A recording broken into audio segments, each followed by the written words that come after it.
And welcome, Hoosier fans, to another episode of Doing the Work, the first show on the Back Home Network covering IU women's basketball. This is our 152nd episode, recorded on Sunday, February 23rd, 2025. I'm your host, Jeff Marlow. Tonight, I'm flying solo. Kathy Amos, my co-host, is not available, so you'll just have me along with it. I want to thank Kathy for doing it the other night on her own. A big win against Ohio State. I wasn't available for that, so tonight's just me. Today, we'll be discussing your Indiana Hoosiers loss against Michigan State today, 73-65. That brings their record to 17-10 overall, 9-7 in the Big Ten. But as we always do here, we'll start our show with our Hoosier Proud banner moment. And today, in a tough game, not sure that I really have a whole lot of things for a banner moment, but I will go with this with her last and second made three-pointer of the day. Yarden Garzon moved into third place all time on the career made three-pointer list with 201 three-pointers for her career. So that's our banner moment today. Yarden Garzon moving into third place all time on the career three-point and field goal made list. Our banner moment is brought to you by Homefield Apparel, presenting sponsor of the Back Home Network, which includes the Assembly Call, Crimson Cast, X's and Joe's, and the Dribble Drive. Homefield is constantly releasing new schools or updating their products for schools in their existing line. You are bound to find for you or anyone in your life that loves just great collegiate gear at Homefield Apparel. Not only do you get quality apparel, but you're supporting an Indiana-based business that has its roots in the Kelly School business. Go to homefieldapparel.com and use our promo code HOME23, that's HOME23, to get 15% off your entire first order. That's promo code HOME23 to get 15% off. Once again, the website is homefieldapparel.com. Wear one for the team.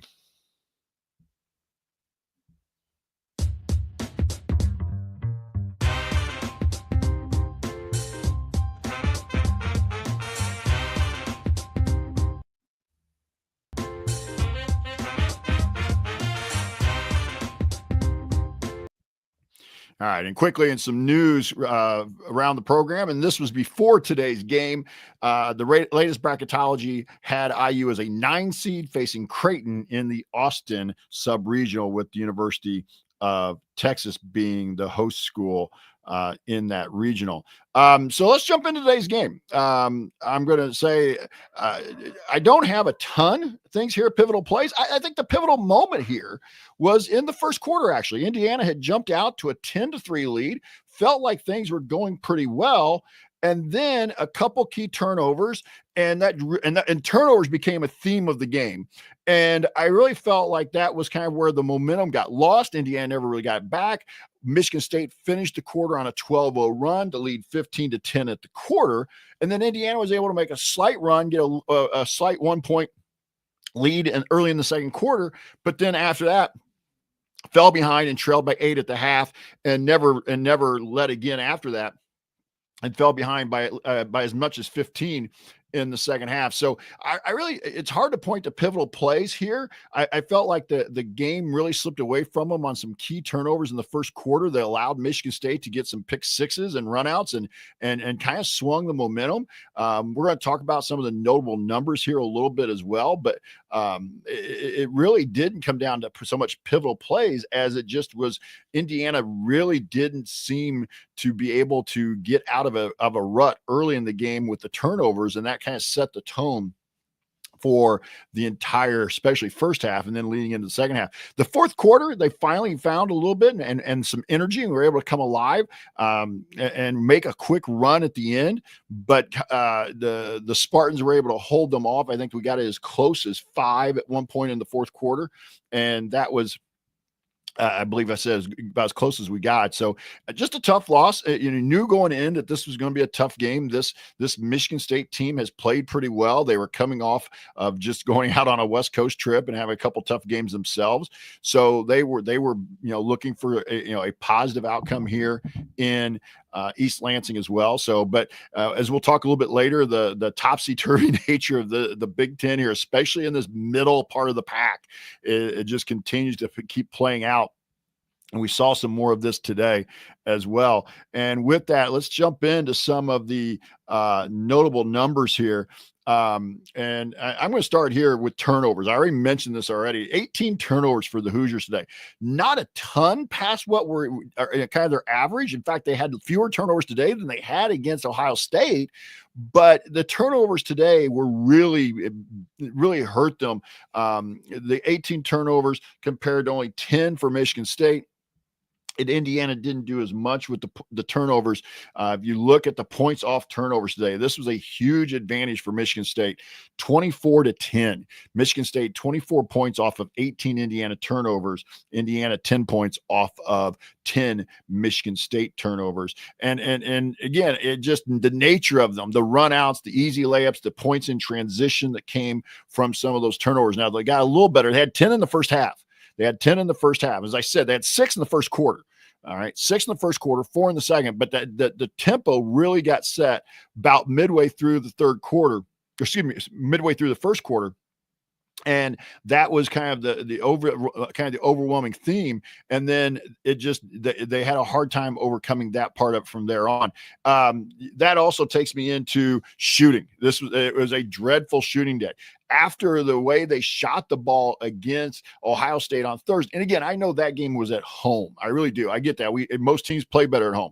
But I don't think we thought that we'd get this kind of shooting performance from them today on the road. We've actually seen them shoot maybe sometimes better on the road. Iowa, for one, comes into play here as well. But if you take away the fourth quarter, they were 15 for 43, just barely above 33% through the first 3 quarters. Now, the fourth quarter, they came alive. They found their shooting stroke finish, and they were 10 for 15 in the fourth quarter alone for 67%, which makes their overall numbers look a whole lot better at 43%.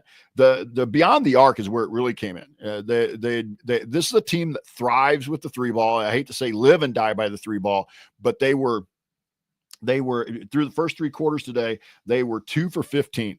2 for 15. Again, went 4 for 7 in the fourth quarter and finished up 6 for 22 for 27%, which is way better than what it was at 2 for 15.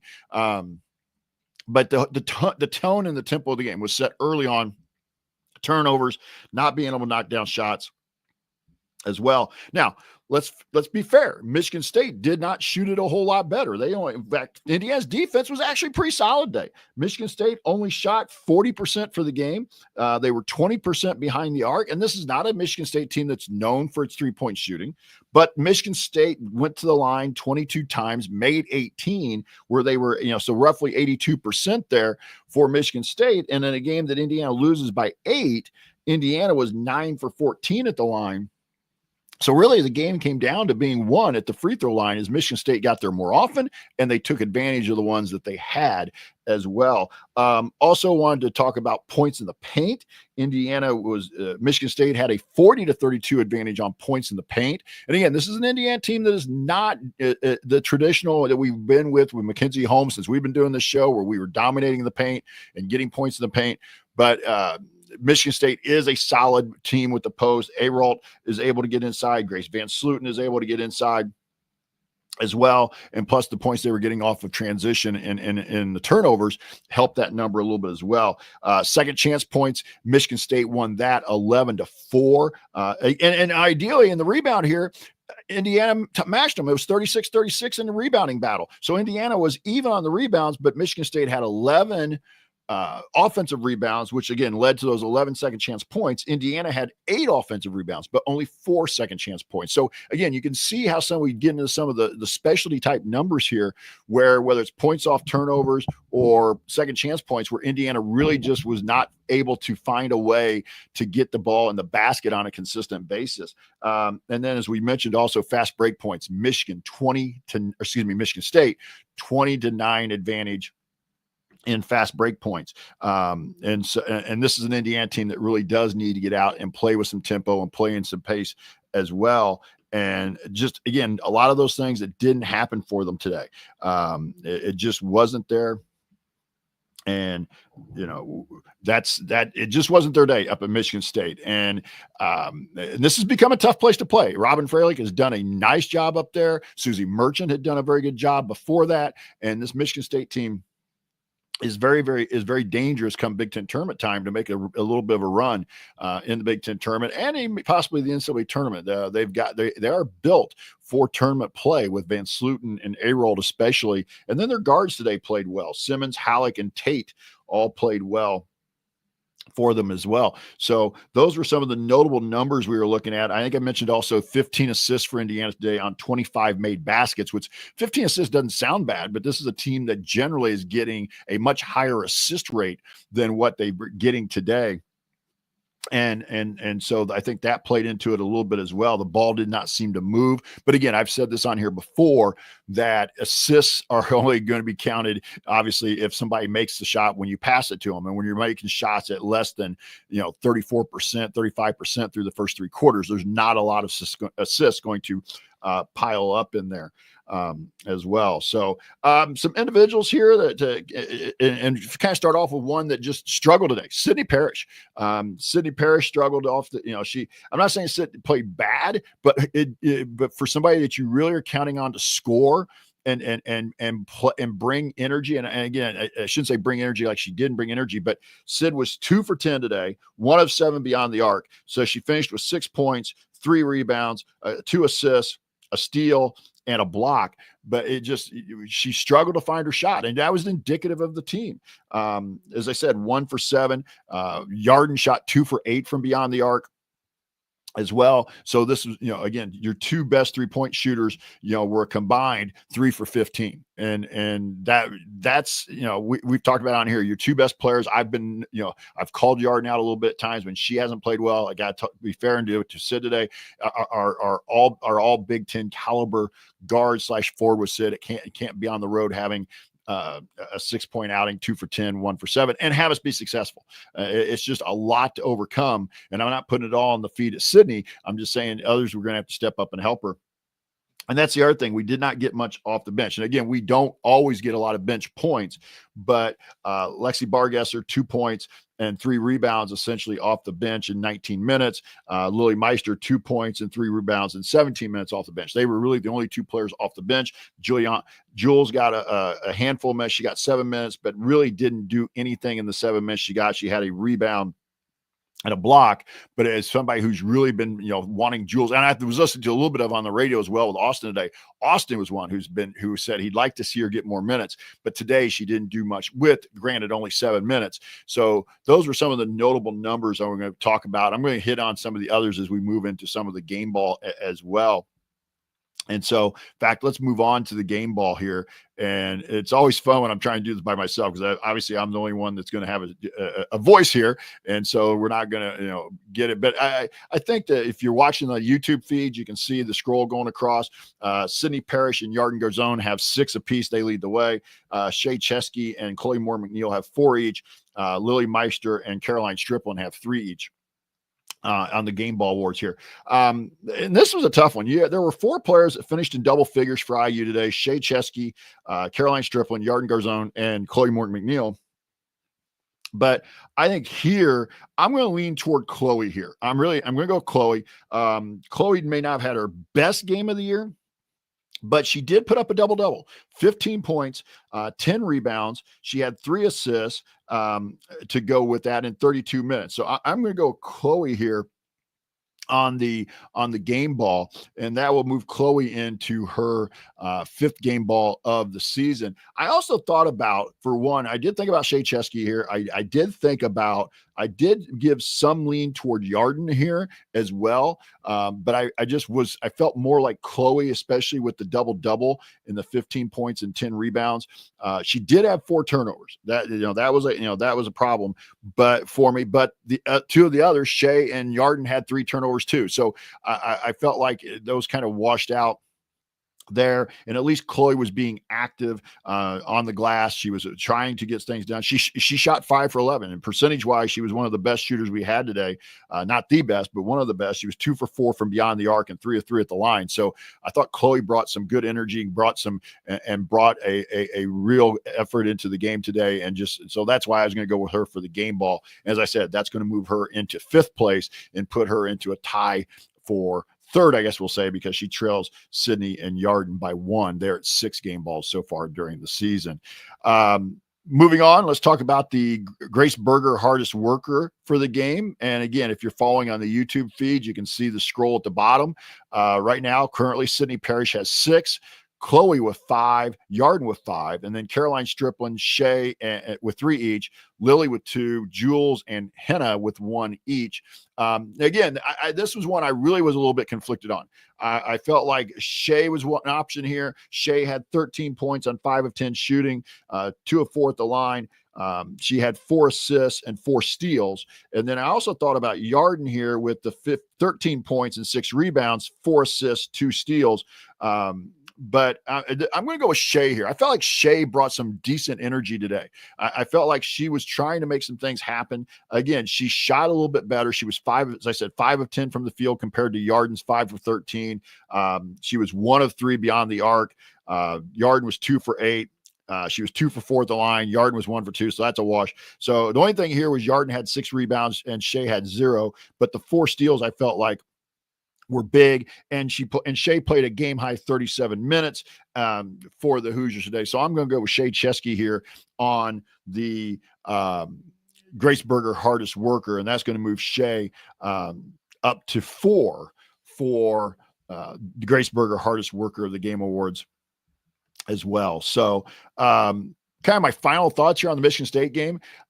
Preseason, I thought maybe this was one we could get as we've gone kind of through the season. I thought this would be a little bit harder game to come across and get a win in, but I had some hope, especially with the way they played. I thought with the way that Indiana played on Thursday, I thought maybe it could carry into to today. Just didn't, and that's just the nature of the game. You know, it's nice to be able to see some momentum. Right now, this team at times struggles to carry momentum from one game to the next. But again, it doesn't mean I'm doom and gloom for the next game. Next game is going to be at home. We're going to talk about that. We're going to preview the upcoming opponent here in a few minutes. But I just felt like I really had a good feeling going into today. And I had a really good feeling after the way they got off to the 10-3 start. But the turnovers became the bugaboo. And that's the one thing I think you see with this team, that when the turnovers mount early, it often is tough for them to overcome that once a team can get a lead on them, and then it just really, really does. So I'm going to go there as my final, kind of my wrap-up thoughts here on Michigan State as we go along here. Let's talk about our next game coming up here Thursday at home. It's the senior day, I guess we'll call it. 3 seniors I saw today that they're definitely going to be honored. Chloe Moore McNeil, Sydney Parrish, and Caroline Striplin will be honored before the game, or on game day festivities, I should say. I would think maybe before, maybe it'll be after. I'm not sure can't remember exactly sure how the women do it. But that game will be against the number 21/number 18 ranked Maryland Terrapins. Maryland, that game will start at 7 Eastern, 6 Central. It is on Peacock. That game will be on Peacock. So if you don't have the subscription, you can try and follow Austin along on the radio broadcast. Right now, Kathy and I are planning on being here live after the game for a post-game show on that. Historically, Maryland at one time had won every game. It was 12-0 at one time, or 11-0 at one time. Now it's 12. Maryland leads the series all time 12-5. Indiana has won the last 4. In fact, the last meeting was at IU last year to finish up the regular season. Indiana won 71-54. Maryland will have a week in between games. They have not played since Thursday when they went to Northwestern and scratched out. And kind of like us, Maryland was in real struggle here on Thursday up in Evanston and beat Northwestern 85-79. In a tight game up in Evanston, but got the win. Their head coach, they're led by Brenda Fries, who's in her 23rd season at Maryland. She has 603 versus 167 losses, a 788 win percentage. In the Big Ten, Maryland is 157-34, an 821 winning percentage. They've won 6 Big Ten titles, regular season titles, and 5 Big Ten tournament titles in their time in the Big Ten, all under Brenda Fries. She actually started with the Terrapins when they were still back in the ACC days. They've made 13 straight NCAA tournament appearances, and with Brenda Fries as the head coach, they have been to 3 Final Fours and have 1 NCAA title in 2006. Last year, Maryland made the tournament as we mentioned, going into postseason. They've got some really good players. They're down a player in McDaniel, but they still have some solid players. Cheyenne Sellers has been battling a little bit of an injury bug, has been battling an injury as well. But they're led by Kayleen Smickle, a 6-foot junior guard. She's averaging 17.7 points per game, which is 7th in the Big Ten. 4.1 rebounds per game. She's shooting just under 46% from the field, just a tick above 37% from three-point line, and just under 83% at the free throw line. So Kayleen Smickle is kind of what right now gets most of the attention. But the thing I think that makes them go is Cheyenne Sellers, 6'2" senior guard. She's at 13.9 points per game, 4.1 rebounds per game, 4.3 assists per game, which is 5th in the Big Ten, just under 48% field goal percentage, 42.9% from beyond the arc, which is 7th in the league, and 83.3% at the free throw line. And she brings energy. She brings an athleticism that I think just really, really kind of makes Maryland go. As Reggie Jackson once said, way back in the 70s, I feel like she's the straw that stirs the drink for Maryland. And so that's the one I'm really kind of keeping an eye on. But again, Sellers has again been playing and trying to play through some. Their third player we want to keep an eye on is double figure scores, Saylor Poffenberger, 6'2" redshirt junior guard. She's averaging 10.2 points per game, 8 rebounds a game, which is 10th in the league. And then she's averaging 2 assists, but she doesn't shoot it great. She's only 39, just under 40% from the field, just slightly under 31% from beyond the arc. So she's not a great shooter. This may be somebody you see Indiana try to maybe, I won't say dare, but kind of back off a little bit and see what they can get and see if they can maybe shade somebody over towards Sellers and or Smickle. But she does shoot it well at the free throw line. She's a 90% free throw shooter, which is 10th in the league. So Maryland, it does present a lot of problems. They are 21-6 overall. They're 11-5 in the league. They average 80 points a game offensively. That's 16th in the country, 3rd in the Big Ten. And this is a team that wants to score. They want to play fast. They want to get up and down. And Indiana needs to play with some pace, but it's not the pace that they've played with the last couple of years. And sometimes the turnover bug comes in here as well. Maryland gives up those 67.8 a game, which is 242nd in the country. Indiana's given up before today 62.9, which is 8th in the Big Ten. By the way, Maryland's defense is 13th in opponents' points per game in the league. Maryland shoots at 46.4% from the field, which is 20th in the country, 3rd in the league. And then they shoot 34.9% from beyond the arc, which is 43rd in the country, 5th in the Big Ten. Coming in today, Indiana was 2nd in the Big Ten. But Maryland is not a big three-point shooting team. They are only 302nd in three-point rate. So they're not chucking up a lot of threes. What they do, though, is they tend to hit the ones that they shoot at a decent rate. They are plus 8.8 in rebound margin. So Indiana's got to, again, find a way to be neutral on the glass and go and stay there and not get pounded on the glass. Maryland is a minus 0.4 turnover margin. So slightly, they turn it over more than their opponent. So that'll be something to keep an eye on. Maybe Maryland's turnovers can become a bugaboo for them on Thursday. So that's something to look up to keep an eye on as well. But for me, it's going to be, can you control Smickle? Can you control Sellers? And can you win the battle on the glass as well as limit the turnovers a little bit more than the 18 you had today? And again, I know they beat Ohio State with 20 plus turnovers, but I don't think you want to make a habit of that if you can help it as well. So that's the upcoming opponent with Maryland on Thursday. That game is Simon Scott Assembly Hall. And as I said, that is senior day. Chloe, Sydney, and Caroline will be honored in the game day festivities.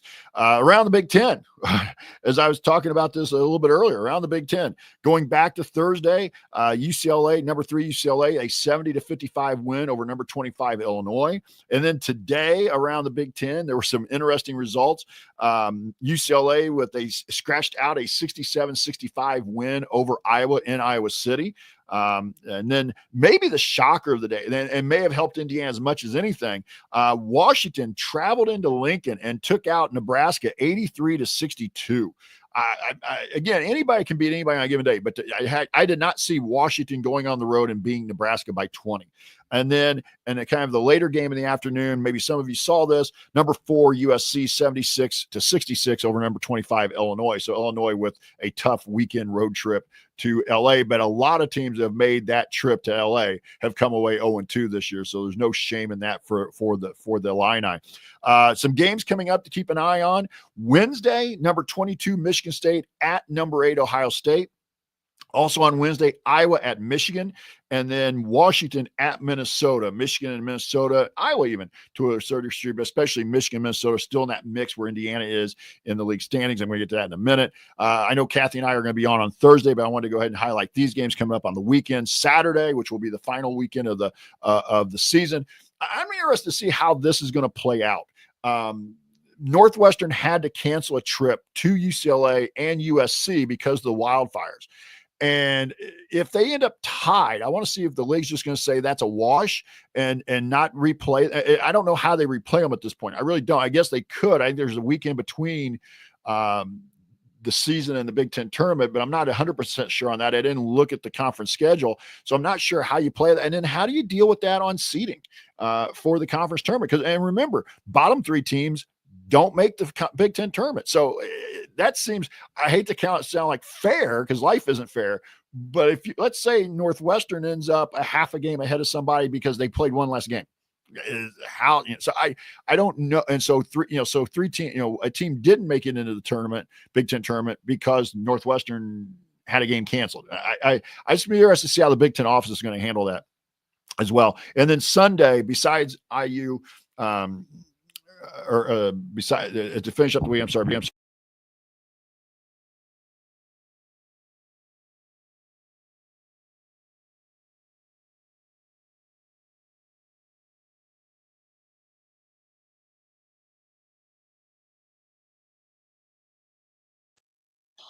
Okay, I go. All right, sorry for the technical difficulties. Michigan will travel to Illinois, and then number 8 Ohio State will travel to number 21 Maryland to round out the season. So there's some games there they're going to play around. Right now, currently in the Big Ten, USC is 15-1. They're a half a game ahead. Second place UCLA at 14-1, and then Ohio State at 12-4, and they blew out Purdue yesterday. About almost a 50-point win for the Buckeyes yesterday. Yesterday or today. Was that today? I'm trying to remember where that game was. I have to look real quick. No, that was today. Sorry. Days we kind of running together, but Ohio State improved to 12-4. They big, huge blowout over the Boilermakers. Hated to see it. Sarcasm noted. Maryland is at 11-5. Illinois is at 11-6, and then Michigan State and Michigan currently tied at 6 with 10-7, and then Oregon and Indiana tied at 8 at 9-7. Actually, I think I need to update that. I forgot to look. I think Oregon won today. Yes, so actually Oregon jumps slightly ahead of Indiana. Oregon improves to 10-7, and then Indiana falls to 9-7. So Indiana currently in 9th place in the league at 9-7. Nebraska at 9-8. Now with that loss. Coming into today, Indiana was 36th in the net rankings. I think Indiana's in. I mentioned already where they were in the latest bracketology. As long as they don't implode here at the end, but you do want to kind of keep an eye on the net, and you do probably need at least one more win in the regular season. It would be nice to get 2 as we finish up with Maryland and Purdue, and then also get maybe a win in the Big Ten tournament as well. So that's around the Big Ten today and for today's podcast. Final thoughts, again, give Michigan State credit. They got Indiana. They were able to force Indiana into turnovers. They were able to force Indiana into a bad shooting day. All the credit here really should go to Michigan State, but it just was a little disappointing considering the way Indiana had played on Thursday against Ohio State. You just keep hoping this team can find a way to bottle a performance like that. We've seen it, but we haven't been able to kind of get it back to back games.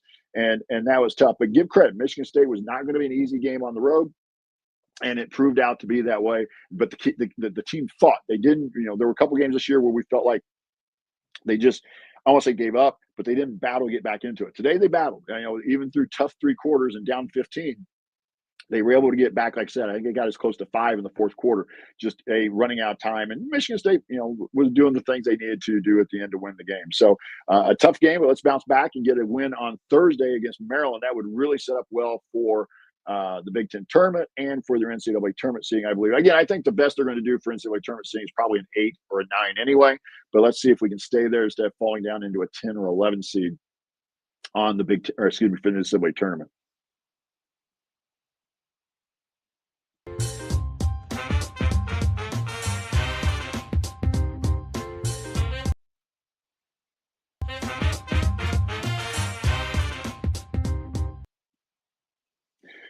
All right. So up next, we will be again. Kathy and I are planning on being here live after the Maryland game, Thursday, February 27th, roughly 9 Eastern, 8 Central.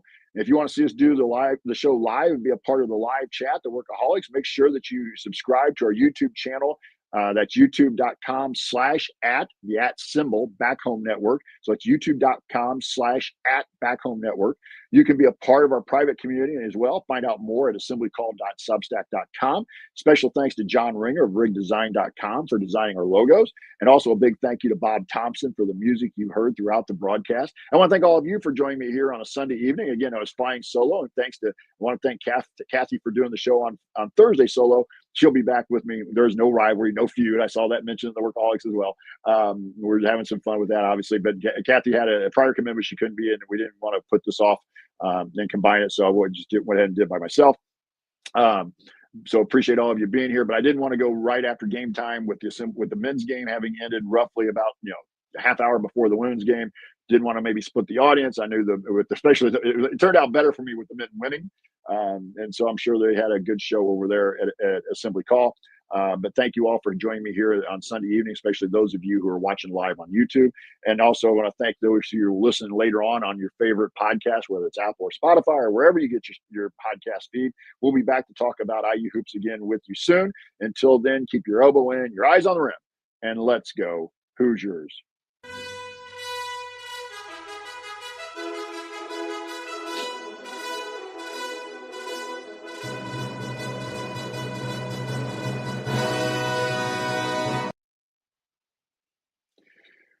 And Joe, and thanks for the compliment. As far as we enjoy doing the show, and some things have happened scheduling wise this year where we haven't been able to do a live show on the same day, let alone right after the game. But I wanted to get here and do it tonight. Hopefully, I was hoping for a better result, but we just didn't get that. And I want to thank Sean for his as well. All those of you who are here in the chat mob and the Workaholics making some comments. Thank you for being here. I'm going to cut out here. Enjoy the rest of my Sunday evening. You guys enjoy, and we'll talk to you again on Thursday after the Maryland game. Night, everybody.